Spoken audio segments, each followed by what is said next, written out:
Assalamualaikum warahmatullahi wabarakatuh. Bismillahirrahmanirrahim. Alhamdulillahi rabbil alamin. Wassalatu wassalamu ala rasulillah wa ba'd.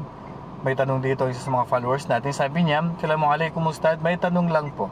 Ipagpapakasal po at pumayag naman ng tatay, father, but yung mother niya is tutol. Pwede pa rin po ba ituloy ang kasal? Sukran po.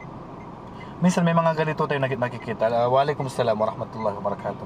May mga nakikita tayong ganito na tutol yung nanay nung babae na ikasal sa lalaki na gusto mag-asawa sa kanya, which is qualified naman. Pero ang nagbigay lang ng pahintulot dito yung tatay. Minsan hindi pa umaating yung nanay sa kasal ng kanyang anak na babae. Tanggap ba yung kasal na ganito? Pwede po.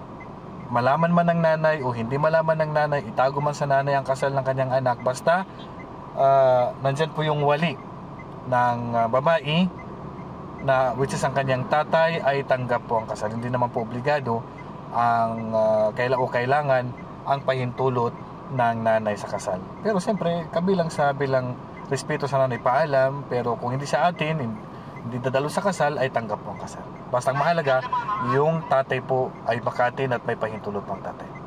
Yun pong pinakamahalaga. Wallahu a'lam. Assalamualaikum warahmatullahi wabarakatuh.